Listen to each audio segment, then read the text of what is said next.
There's only 3 teams that affect my mood anymore. Like, literally, I need to take a stroll, recalibrate, understand that I have children, and life's good. Life's good in the hood. I'm with you, buddy. All right?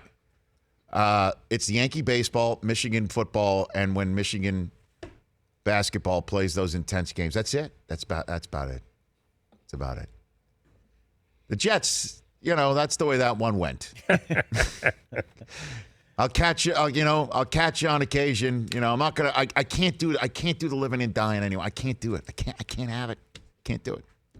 Always be honest with you here on this show. That one hurt when you lose to your hated rival. When you lose to your hated rival, in the playoffs, and they celebrate in your house, and you lose in back-to-back games at home to your hated rival. It hurts. There's no other way to put it. It just absolutely hurts. So when Nunez, of all people, throws a strike to Steve Pearce, of all people, who makes an incredible play at first base. Unreal stretch. To wrap up the series, it leaves a mark. And in front of the entire home crowd to see it, it leaves a mark. So what I did was I went ahead and I put the phone down, turned the TV off, read a book to the kids. But I wanted to tweet out. Here's what I wanted to tweet out. But I didn't, because I'm just going to put the phone down. Which member of my media community is going to be the first to say the Yankees lost because Aaron Judge played New York, New York on his boombox, taking his bags to the bus after the Game 2 win in Boston? Which one is going to be the first to point out that the Yankees were outscored 20-4 in the final 18 innings after Aaron Judge played the Sinatra hit, New York, New York, blaring it in the bowels of Fenway Park as he went to the bus? Somebody was going to do it, right? Somebody did it! Yeah. And of all people, it's Mark Teixeira. Yankee first baseman, switch-hitting first baseman. Sweetheart of a guy who I think is drinking a little bit too much of the Bristol juice. Really? Really? Look, those things were, when you put that out there in the 21st century, you're writing checks that you need to have your team cash. I understand that. But how about this? How about blaming this instead? Okay? How about blaming the Yankees starting pitchers during the series had an ERA north of 10? How about that? Whew. How about that the Yankees, with runners in scoring position, went 4 for 26, $154 in the series? How about this? For all the hand-wringing and the hoopla and all the yes from Boston bitching and moaning that Derek Jeter did his team a favor. Derek Jeter handed on a silver platter to the Yankees the World Series by sending Giancarlo Stanton and his billion-dollar contract to the Bronx for a bag of shells, a mere bag of shells, to use the Ralph Cramden term. All the bitching and moaning and complaining and whining from the Boston area. Giancarlo Stanton in the closeout game, 0 for 4, with a strikeout you could see from miles away. Oh, it was the only certainty of the ninth inning. Against a struggling, sweating, flop-sweating Craig Kimbrel in the ninth inning. 4 for 18, 222 in the series. 6 strikeouts. A strikeout machine. Giancarlo Stanton. And this is where it got to me. This is where it really got to me as I was watching this. I was seeing the matchups that were being put out there were the Yankees against these flamethrowers out of the bullpen. And by the way, kudos to the Red Sox. That was the narrative. We heard it from everybody that came on the show from the beginning of this series all the way to the end, including yesterday Harold Reynolds, Michael Kay. How are the Red Sox going to bridge from a starter to Kimbrel? And they were lights out. They were lights out. Whoever was coming in over the last 2 days were lights out. Well, I guess 2 days ago didn't really matter. But they bridged. Chris Sale pitched in 8th inning, and Kimbrel nearly blew it.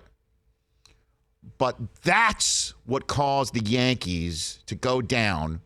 Everything I told you, and Aaron Boone having no answer except just, I don't know, sitting back. It made me wish, and I know this is irrational, but I'll say it anyway. It made me wish for Girardi's binder. There's got to be something that could be done. And ultimately irrational, I'm like, why the hell isn't he wearing pinstripes at home? What's with this newfangled garbage? And I know that's what they're saying in New York also. That's the irrational aspect of it, and that's what Aaron Boone's going to have to deal with over the next several months. That he was a skipper in the dugout when the Yankees got the doors blown off him by 15 freaking runs in Game 3. And he was in the dugout as CC Sabathia is clearly spooked by Angel Hernandez. And I predicted that Hernandez would be so off and awful that he would wind up ejecting a complaining CC Sabathia. But that part of that would have also have included him being awful for both teams, and the Red Sox are chirping at him from the dugout, and that didn't happen. As a matter of fact, I thought he called a pretty damn good game behind home plate last night. Thought so too. Okay. But the New York fans are going to be sitting there saying, well, Girardi and his binder was so awful, but at least that team was gritty. That team went 7 games against the Astros. That team got the doors blown off in the first 2 games of the ALCS last year and took it to 7 against the eventual champs. That team also had to overcome Girardi's brain fart of not challenging a hit batsman rule in Cleveland, almost blew that series. That team was gritty enough. Where was that team this time around? And Stanton, welcome to New York. Remember he was booed in April for golden sombrero in the first few games? Wait till now.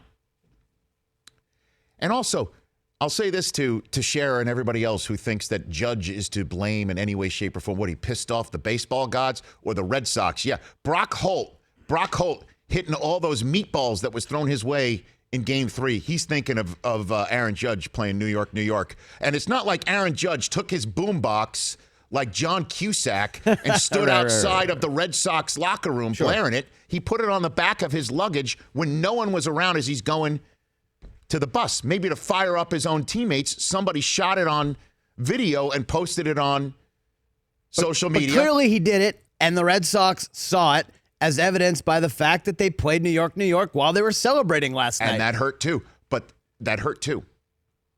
But you can't sit here and say, no, but it was. The Red Sox took 2 from the Yankees in New York because Aaron Judge played New York on a boombox to nobody as he's going to the bus. It was, yes. But it was something Boston clearly talked about, or they wouldn't have done it during the celebration. Do you think the Red Sox are moving on to Houston because of that? Yes or no?